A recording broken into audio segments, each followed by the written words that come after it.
Good afternoon. I'm Max Brantley with the Arkansas Times. It's July 15th, Friday.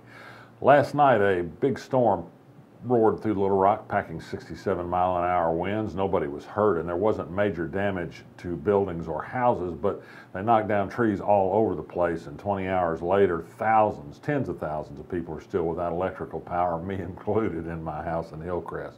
Perhaps things will be better by tonight. I hope so.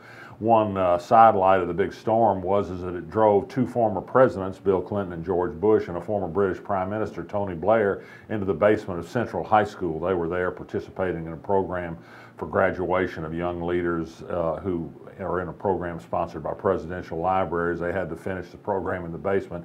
They later were able to have dinner at the Clinton Presidential Library.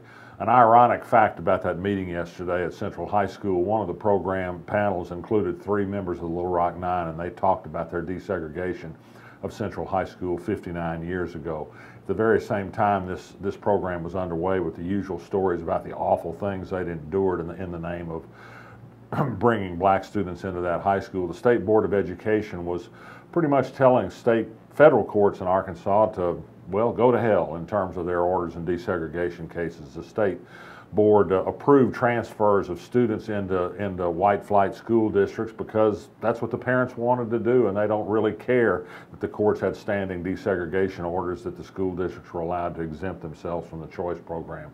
This may be the subject of future court action, one of the lawyers in the case tells me today. The nursing home industry of Arkansas yesterday put $300,000 more into the campaign to pass a constitutional amendment that will make it harder to sue nursing homes for neglect and abuse of patients. $120,000 of that money at least has come from Michael Morton, who you may remember is the Fort Smith nursing home owner, on the fringes of a case in which a judge says he was bribed to take money to reduce a nursing home verdict by $4 million. You can see why this amendment is worth a lot to them. They say if this amendment makes the ballot, that the doctors and the hospitals will come in with however many $1 million are necessary to pass it. It will set the limit of damages, non-economic, on the death of a person from abuse, neglect, or malpractice at $250,000. This means old people and children who don't have or haven't yet proven income earning potential. Their lives are worth no more than $250,000, no matter how badly they're mistreated by a medical facility. It's a sad thing. One more piece of state news.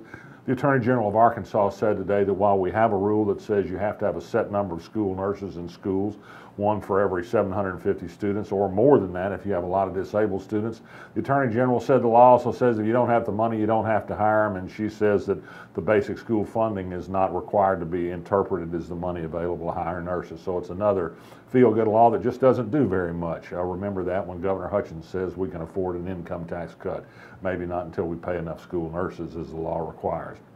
Yesterday, the Little Rock Planning Commission turned down a new development on the fringes of Little Rock that would have relied on its own individual sewage treatment plant. There's a lot of concern about the ability of these plants to work and protect the watershed. This is going to be a big issue in the coming months and years as pressure mounts to build more subdivisions in the west, and as they all try to get in with cheaper sewer systems that aren't the same as a regular municipal sewer system.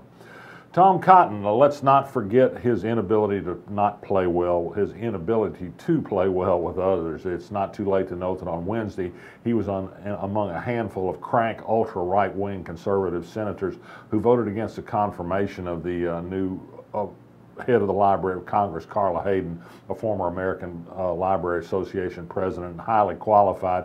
She's the first woman and the first black to hold that position.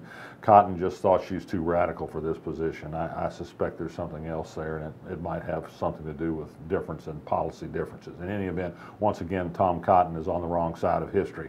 And speaking of Tom Cotton, he's one of 4 Arkansans who are going to speak at the Republican National Convention. Leslie Rutledge has been added to the lineup along with Asa Hutchinson and Mike Huckabee. The question of the day for you is to have 4 Arkies at the Republican National Convention speaking up there on the platform with Donald Trump. Should we be proud or should we be embarrassed? I'm Max Brantley. I'll be back next week.